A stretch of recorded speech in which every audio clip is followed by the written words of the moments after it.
अथ विंशोऽध्यायः 20वां अध्याय।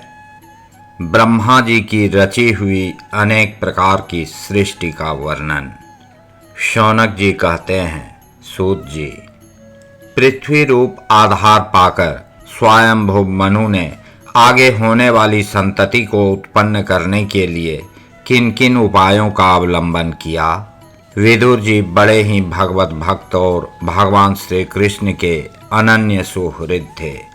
इसीलिए उन्होंने अपने बड़े भाई धृतराष्ट्र को उनके पुत्र दुर्योधन के सहित भगवान श्री कृष्ण का अनादर करने के कारण अपराधी समझकर त्याग दिया था। वे महर्षि द्वैपायन के पुत्र थे और महिमा में उनसे किसी प्रकार कम नहीं थे तथा सब प्रकार भगवान श्री कृष्ण के आश्रित और कृष्ण भक्तों के अनुगामी थे। तीर्थ सेवन से उनका अंतःकरण और भी शुद्ध हो गया था। उन्होंने कुशावर्त क्षेत्र अर्थात हरिद्वार में बैठे हुए तत्वज्ञानियों में श्रेष्ठ मैत्रेय जी के पास जाकर और क्या पूछा। सूत जी, उन दोनों में वार्तालाप होने पर श्री हरि के चरणों से संबंध रखने वाली बड़ी पवित्र कथाएं हुई होंगी, जो उन्हीं चरणों से निकले हुए गंगा जल के समान संपूर्ण पापों का नाश करने वाली होंगी। सूत जी, आपका मंगल हो। आप हमें भगवान की वे पवित्र कथाएं सुनाइए। प्रभु के उदार चरित्र तो कीर्तन करने योग्य होते हैं। भला ऐसा कौन रसिक होगा जो श्री हरि के लीला अमृत का पान करते करते तृप्त हो जाए। नैमिषारण्यवासी मुनियों के इस प्रकार पूछने पर उग्रश्रवा सूत जी ने भगवान में चित्त लगाकर उनसे कहा, सुनिए। सूत जी ने कहा, मुनिगण, अपनी माया से वराह रूप धारण करने वाले श्री हरि की रसातल से पृथ्वी को निकालने और खेल में ही तिरस्कार पूर्वक हिरण्याक्ष को मार डालने की लीला सुनकर विदुर जी को बड़ा आनंद हुआ और उन्होंने मुनिवर मैत्रेय जी से कहा। विदुर जी ने कहा, ब्रह्मन, आप परोक्ष विषयों को भी जानने वाले हैं, अतः यह बतलाइए कि प्रजापतियों के पति श्री ब्रह्मा ने मरीचि आदि प्रजापतियों को उत्पन्न करके फिर सृष्टि को बढ़ाने के लिए क्या किया। मरीचि आदि मुनीश्वरों ने और स्वयंभू मनु ने भी ब्रह्मा जी की आज्ञा से किस प्रकार प्रजा की वृद्धि की। क्या उन्होंने इस जगत को पत्नियों के सहयोग से उत्पन्न किया या अपने अपने कार्य में स्वतंत्र रहकर अथवा सबने एक साथ मिलकर इस जगत की रचना की। श्री मैत्रेय जी ने कहा, विदुर जी, जिसकी गति को जानना अत्यंत कठिन है, उस जीवों के प्रारब्ध, प्रकृति के नियंता पुरुष और काल, इन तीन हेतुओं से तथा भगवान की सन्निधि से त्रिगुणमय प्रकृति में क्षोभ होने पर उससे महत्तत्व उत्पन्न हुआ।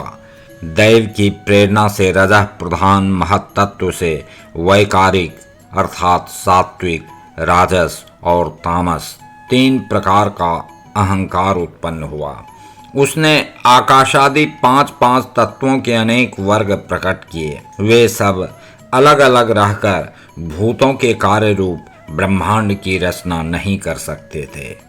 इसलिए उन्होंने भगवान की शक्ति से परस्पर संगठित होकर एक सुवर्ण वर्ण अंड की रचना की। वह अंड चेतना शून्य अवस्था में 1000 वर्षों से भी अधिक समय तक कारणाब्धि के जल में पड़ा रहा। फिर उसमें श्री भगवान ने प्रवेश किया। उसमें अधिष्ठित होने पर उनकी नाभि से सहस्र सूर्यों के समान अत्यंत देदीप्यमान एक कमल प्रकट हुआ, जो संपूर्ण जीव समुदाय का आश्रय था।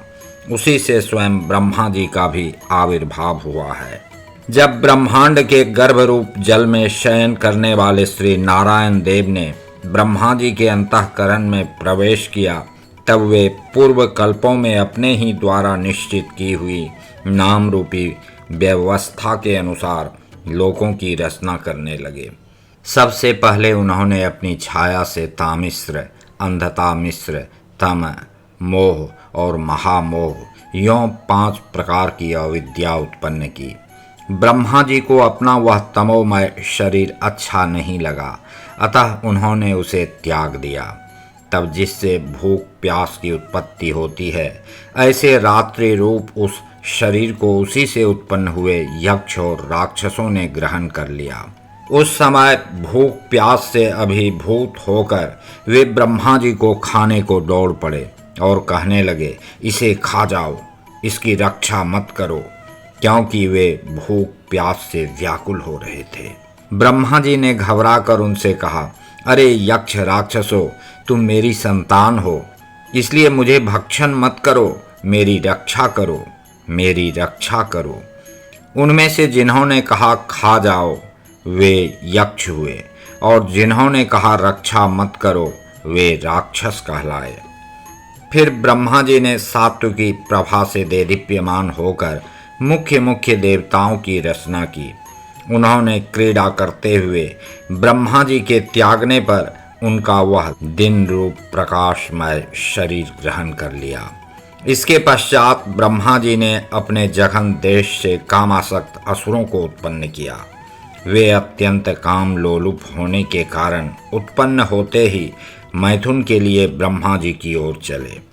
यह देखकर पहले तो वे हंसे, किंतु फिर उन निर्लज्ज असुरों को अपने पीछे लगा देख भयभीत और क्रोधित होकर बड़े जोर से भागे। तब उन्होंने भक्तों पर कृपा करने के लिए उनकी भावना के अनुसार दर्शन देने वाले शरणागत वत्सल वरदायक श्री हरि के पास जाकर कहा, परमात्मन, मेरी रक्षा कीजिए। मैंने तो आपकी ही आज्ञा से प्रजा उत्पन्न की थी, किंतु यह तो पाप में प्रवृत्त होकर मुझको ही तंग करने चली है। नाथ, एकमात्र आप ही दुखी जीवों का दुख दूर करने वाले हैं, और जो आपकी चरण शरण में नहीं आते उन्हें दुख देने वाले भी एकमात्र आप ही हैं। प्रभु तो प्रत्यक्षवत सबके हृदय की जानने वाले हैं। उन्होंने ब्रह्मा जी की आतुरता देखकर कहा, तुम अपने इस काम कलुषित शरीर को त्याग दो। भगवान के यों कहते ही उन्होंने वह शरीर भी छोड़ दिया। ब्रह्मा जी का छोड़ा हुआ वह शरीर एक सुंदरी स्त्री संध्या देवी के रूप में परिणत हो गया। उसके चरण कमलों के पायजेब झंकृत हो रहे थे, उसकी आंखें मतवाली हो रही थीं और कमर करघनी की लड़ों से सुशोभित सजीली साड़ी से ढकी हुई थी। उसके उभरे हुए स्तन इस प्रकार एक दूसरे से सटे हुए थे कि उनके बीच में कोई अंतर ही नहीं रह गया था। उसकी नासिका और दंतावली बड़ी ही सुघड़ थी तथा वह मधुर मधुर मुस्कराती हुई असुरों की ओर हाव भाव पूर्ण दृष्टि से देख रही थी। वह नीली नीली अलकावली से सुशोभित सुकुमारी मानो लज्जा के मारे अपने अंचल में ही सिमटी जाती थी। विदुर जी, उस सुंदरी को देखकर सबके सब असुर मोहित हो गए। अहो, इसका कैसा विचित्र रूप, कैसा अलौकिक धैर्य और कैसी नई अवस्था है। देखो, हम काम पीड़ितों के बीच में यह कैसी बेपरवाह सी विचर रही है। इस प्रकार उन कुबुद्धि दैत्यों ने स्त्री रूपिणी संध्या के विषय में तरह तरह के तर्क वितर्क करके फिर उसका बहुत आदर करते हुए प्रेम पूर्वक पूछा, सुंदरी, तुम कौन हो और किसकी पुत्री हो? भामिनी, यहाँ तुम्हारे आने का क्या प्रयोजन है? तुम अपने अनूप रूप का यह बेमोल सौदा दिखाकर हम अभागों को क्यों तरसा रही हो? अबले तुम कोई भी क्यों ना हो, हमें तुम्हारा दर्शन हुआ, यह बड़े सौभाग्य की बात है।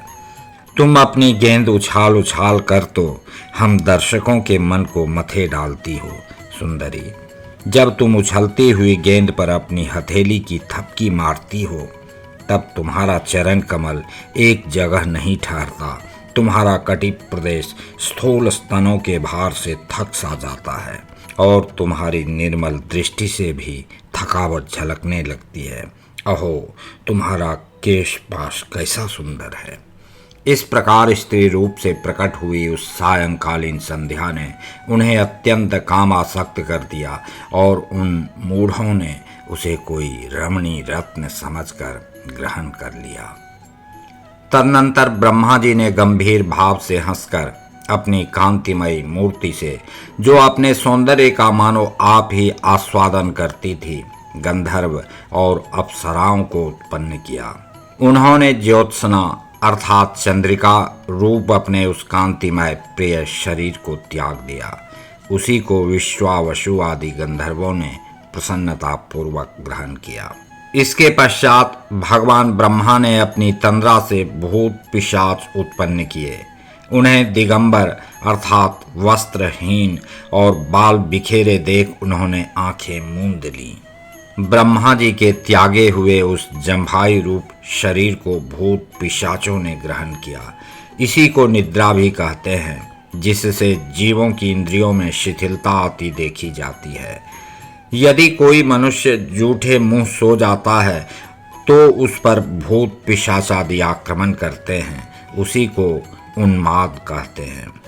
फिर भगवान ब्रह्मा ने भावना की कि मैं तेजोमय हूँ और अपने अदृश्य रूप से साध्यगण एवं पितृगण को उत्पन्न किया।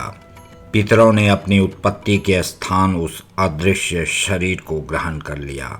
इसी को लक्ष्य में रखकर पंडित जन श्राद्धादि के द्वारा पितर और साध्य गणों को क्रमशः कव्य अर्थात पिंड और हव्य अर्पण करते हैं।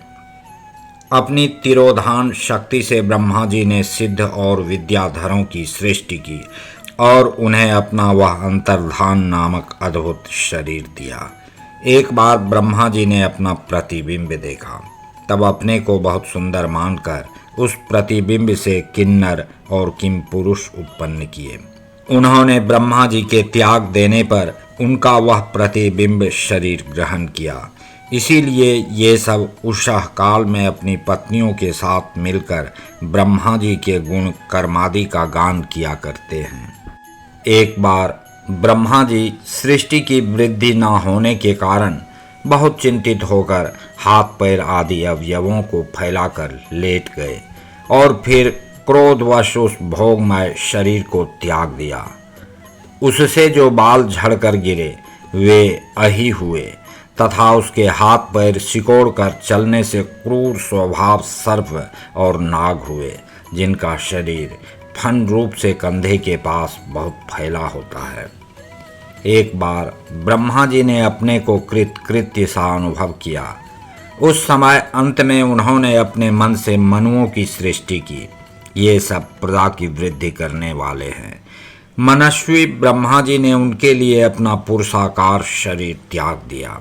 मनुओं को देखकर उनसे पहले उत्पन्न हुए देवता गंधर्वादि ब्रह्मा जी की स्तुति करने लगे। वे बोले, विश्वकर्ता ब्रह्मा जी, आपकी यह अर्थात मनुओं की सृष्टि बड़ी ही सुंदर है। इसमें अग्निहोत्र आदि सभी कर्म प्रतिष्ठित हैं। इसकी सहायता से हम भी अपना अन्न अर्थात हविर्भाग ग्रहण कर सकेंगे। फिर आदि ऋषि ब्रह्मा जी ने इंद्रिय संयम पूर्वक तप विद्या योग और समाधि से संपन्न हो अपनी प्रिय संतान ऋषिगण की रचना की और उनमें से प्रत्येक को अपने समाधि योग ऐश्वर्य तप विद्या और वैराग्यमय शरीर का अंश दिया।